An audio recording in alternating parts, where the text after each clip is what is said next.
Իմանալու համար, թե ինչ է առաջարկում երիտասարդներին ժողովրդավարական համախմբում կուսակցությունը, այսօր զրուցելու ենք կուսակցության վարչապետի թեկնածու Սուրեն Պետրոսյանի հետ։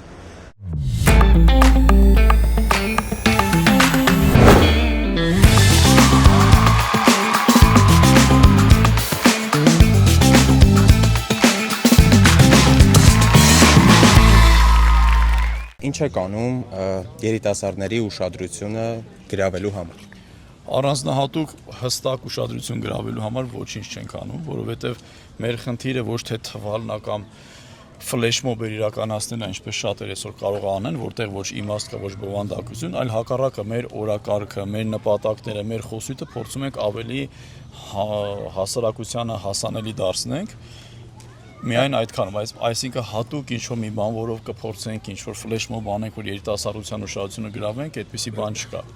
Բայց միևնույն ժամանակ մենք բազմիցս ասել ենք եւ հիմա էլ եմ ասում, որ երիտասարդությունը ցանկացած փոփոխությունների հիմքն ու առանցքն է, եւ դա ամբողջ պատմության ընթացքում բոլոր պետություններում ու բոլոր հասարակություններում։ Երբ խոսում ենք երիտասարդների հետ, հիմնականում բողոքում ենք կրթական համակարգից, խոսքը բարձրագույն կրթության մասին է։ Բովանդակային, տեխնիկական ինչ փոփոխություններ եք նախատեսում իրականացնել, եթե ընտրվեք։ Ամենակարևորը կրթությունը պետք է լինի առաջինը հասանելի, բայց հասանելի լինել չի նշանակում, որ այնտեղից դուրս եկողը չպետք է ունենա մրցունակ գիտելիք։ Խոսքը անվճար կրթության մասին։ Պետք է անվճար չեմ կարծում, անվճար հնարավոր է Հայաստանում կրթությունը, բայց պետք է լինի հնարավորինս հասանելի։ Հասանելի դեռ չի նշանակում անպայման անվճար։ Բայց ամենակարևորը կրթությունը այստեղ առանցքային դեր ու նշանակություն ունի ընդհանրապես ոչ միայն պետական աշինության, այլ նաև ազգաշինության հարցում։ Հետևաբար կրթության առաջնային կոմպոնենտը ոչ թե պետք է լինի հասանելիությունը, այլ պետք է լինի ազգային բաղադրիչը առաջին։ Ազգային բաղադրիչի պարագայում պետք է նոր մնացած կոմպոնենտներ ապահովի հասանելիություն եւ մրցունակություն։ Իսկ ակադեմիական քաղաք լինելու է։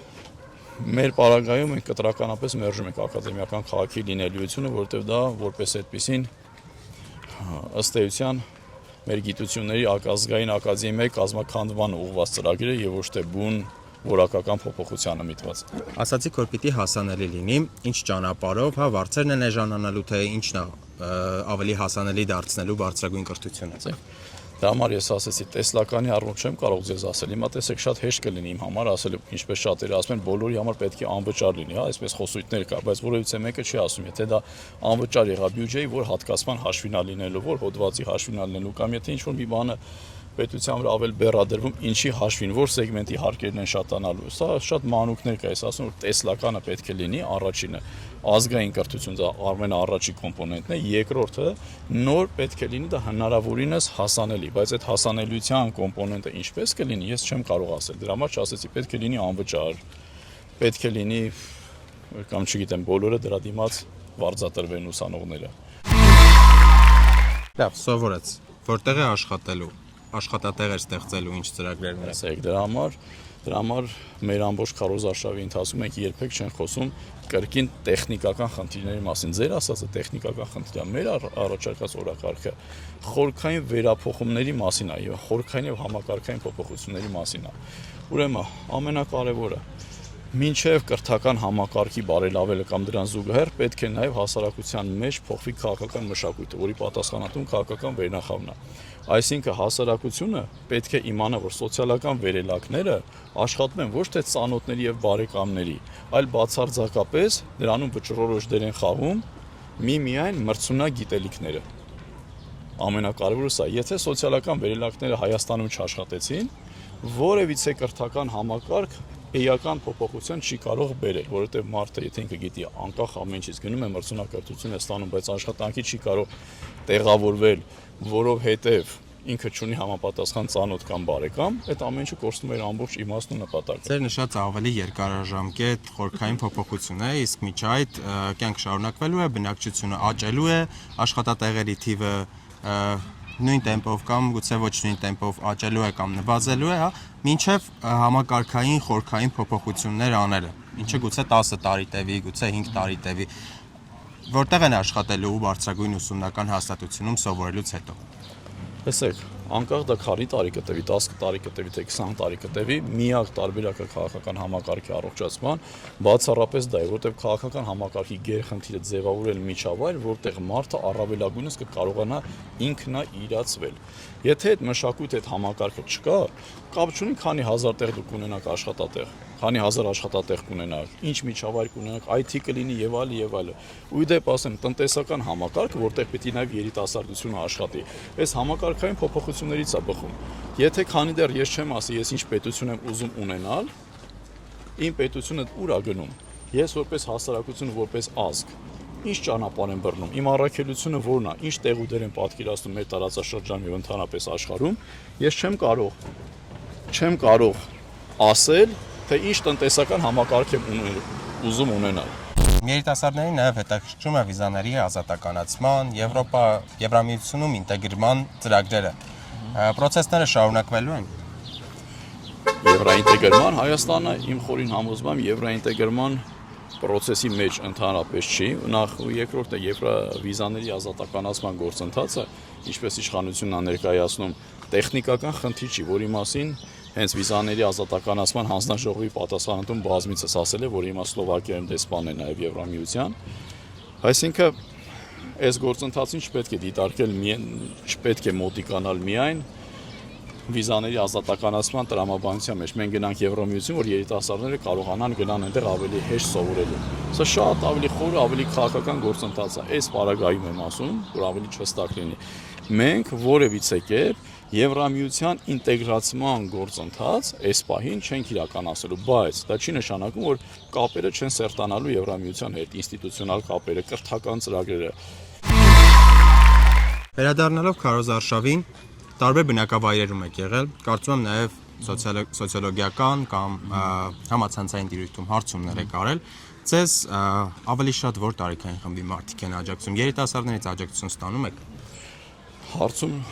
անկեղծ ասած չենք արել ընդհանրապես, որևիցե կերպ հարցումներին չենք հավատում։ Հարցում արել ենք շատ ավելի շուտ, մոտ 1.5 տարի, 2 տարի առաջ, բայց այլ նպատակով, այնուամենայնիվ չեմ կարող բացարձակապես ասել, որովհետև ի տարբերություն օրինակ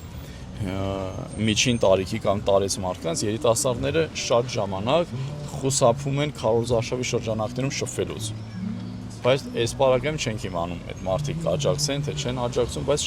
շփումների շատերը խուսափում են։ Շատերն է պատճառը։ Չեմ կարող ասել, շատերը հարցը մեր մասին չի ընդհանրապես, կարող նաև մեզ է վերաբերում, բայց ընդհանրապես համատարած բոլորը խուսափում են շփումներից, համատարած մեծ մասամբ։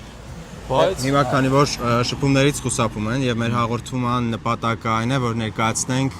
երիտասարդներին ուղղված ծրագրերը, կարճ ամփոփելով, ինչու երիտասարդները ընտրեն ձեզ։ Դեք, ուրեմն մինչև ինչու ընտրելը մի շատ կարճ նախաբան եմ ուզում ասել։ Ուրեմն երիտասարդներին ամենամատուցվող, ամենակեղծ օրակարգը նա է, որ ասում են ապագան պատկանում է ձեզ։ Սա ամենակործանարար օրակարգն է երիտասարդների համար։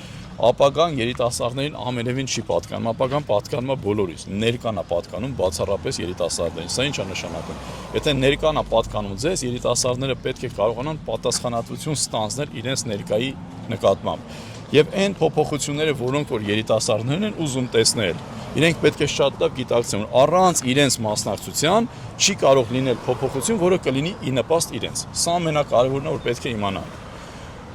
Ինչի պետք է նաև երիտասարդները ընտրեն մեզ։ Բնականաբար իրենք են դա որոշողը, բայց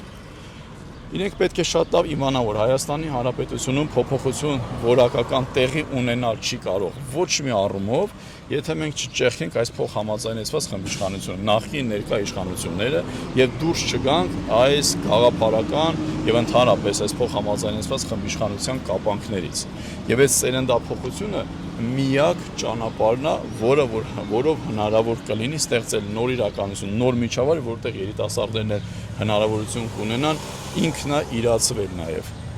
Ու հիմնական եմ ասում, կենացների դաշտ չեմ մտնում, հիմնական, բայց միակ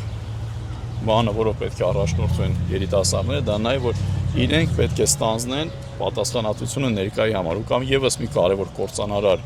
միֆ, որից պետք է երիտասարդները անպայման ձերբազատվեն, դա նաև որ ասում են քաղաքականությամբ զբաղվելու անբարոյականությունը։ Հանրային կարծիքի այս ճնշման տակ